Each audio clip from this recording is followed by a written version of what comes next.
Hi everyone, welcome back. This is Leo practice number three, standing center stage.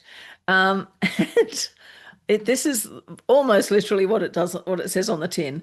So this is the practice that you can use when you're feeling reasonably calm, you've got a little bit of surplus energy and you're ready to make some changes.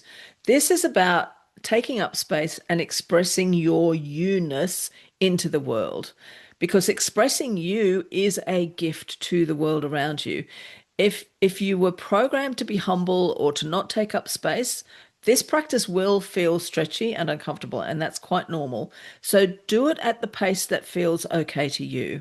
We'll talk a little bit more about that in a moment. And remember, this is an act of generosity, not an act of ego. You're not standing center stage in order to go, aren't I fabulous? Even though here I am with my fabulous sparkly jacket on. You're standing here going, oh my God, this is amazing. These ideas are much fun and potentially life-changing. And by the way, isn't this cool? Isn't this a cool jacket? Aren't you enjoying it just as much as I am? Because if you're not expressing you out there in the world in some way, the world has a U-shaped hole in it. The world needs you to show up with yourself, all of you, not in ways that are unsustainable, not in ways that drain you too much, but also not holding back, not hiding your light under a bushel, not standing in the wings of the orchestra pit, kind of going, I've got this thing and I'm over here, but I don't want to be too loud because no one's going to hear you. The world needs whatever it is you're bringing to the world, and Leo is this standing center stage is how you do it. So this practice is designed to help you feel more comfortable standing center stage in your own life. And we're going to meet you where you are. You're not going to be, I'm not going to say, right, tomorrow you have to book yourself to go and perform at Carnegie Hall. We are not doing that. Here's all you need for this. First of all, something creative that you love to do. It can be anything you like. It can be building Lego. Hello. It's not a coincidence that I show up for these calls with a shelf full of Lego behind me.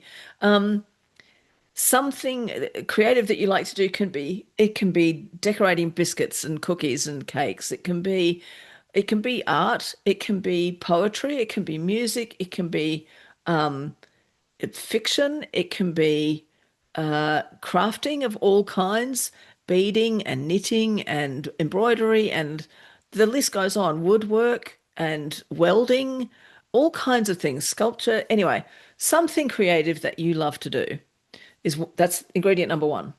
Ingredient number two is a way to share that thing a little more widely than you do now. So, whatever it is that you already do, that you might already share with the world, it's about stretching that just a little bit. And the third thing you're going to need is a space to journal about this.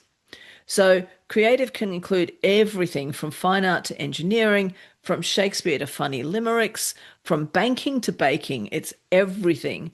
And the aim is to share in ways that feel stretchier and perhaps a little more awkward than you have done before. So, if whatever you're doing, if you whatever you're contemplating feels completely and utterly safe, that might be fine for the first week. And then after that, I'm going to invite you to go bigger. Take it bigger. If you've previously shared something on Facebook for your friends only, share one. Maybe you do photography, flower photography. You love taking photos of flowers in your neighborhood when you go for a walk. And you share them to your friends group, or you share them to a Facebook group that's dedicated to flowers from around the world. I'm actually in one of those groups. So do that, but make it a public post. Share it with everyone so anyone can see it. So whatever it is that feels a little stretchy, go for that. I will say, if you have any kind of genuine safety related concerns, any reasons to stay hidden, so maybe you are, keeping things on the down low for a really good reason, absolutely get really strategic about this. So that might mean using a pen name. It might mean doing it only in places where you know you can trust people. So, for example, if you wanted to share your cake decorating, do it with the people in the local community that you already know you can trust. So, things like that, obviously, be sensible. So, when it comes to creativity, think about things you might have learned while you've been working with any of the earlier signs. What creative activity might bring her to life, might bring some aspect of that to life? Um, and this can be an old favorite thing that you used to do years ago, you haven't done for years. It could be a brand new thing. I've just recently played with watercolor. I'm no good at it. I am really bad at it, but it's kind of fun. So I keep doing it anyway. Or it could be something in between, something that you've sort of played with, but not for long, and you want to do it more seriously. You've got visual arts, you've got crafting, you've got food or drink recipes, or sharing actual food and drink to actual humans in a physical space. You've got anything to do with wordsmithing, stories, poetries, plays. You've got any form of performance. You've got nature related art, nature related creativity. So that can be gardening, but it can also be flower arranging. It can be photographing flowers. You've got design stuff. So that can be graphics or landscape or engineering solutions. It can be so many different ways that you can play with creativity. When it comes to the sharing, you've got lots of things you can share. You could share a daily progress update. So if you decide that you're working on one major work of art, a giant canvas with lots and lots of layers, and it's going to take you a couple of weeks to do, you could share a progress report. Tell some people that you're doing it and share the progress report. You can share things that you've completed. You can share on social media. You can share with people in your local community.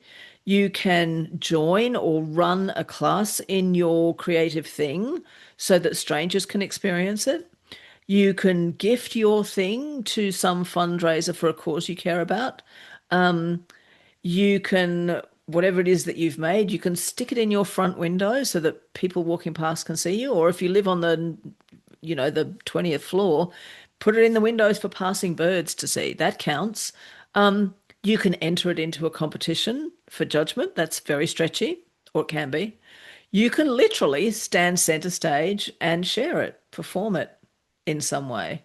You can see there's so many different ways to play with this. And I want to talk about the journaling piece because this is where the juice really lives. You want to journal before and after, or you can do it before sharing, or you can do it after sharing. You can do both.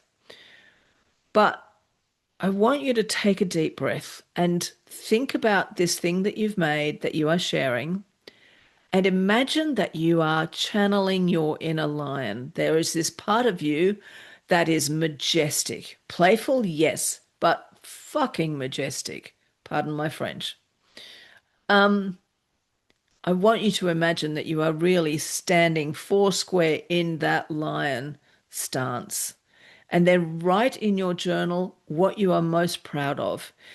Proud of creating something, proud of sharing something, proud of learning something, proud of stretching yourself, proud of your own growth, proud of your courage, all of the things that you can think of that you are proud of, and do it on a daily basis or any time you are doing this work. You don't have to do this work every single day, although it's a real, depending on what your creative project is.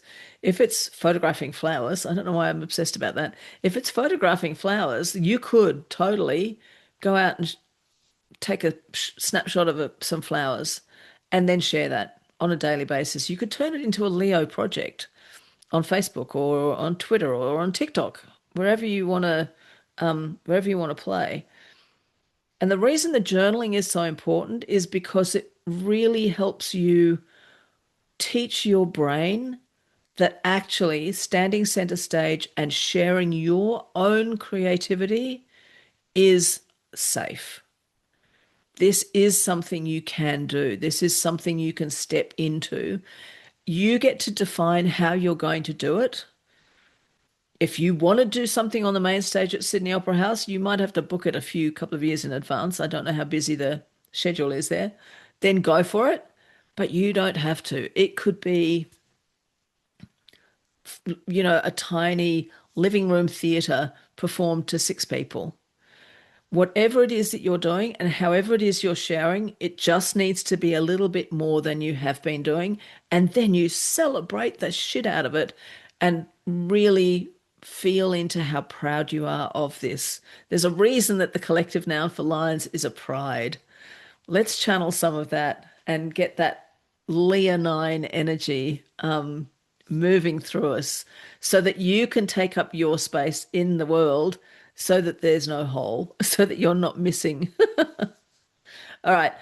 Enjoy this one if this is the one you choose. If you've got any questions, give me a yell, just drop me an email or write something in the comments and I'll help if I can. All right. See ya.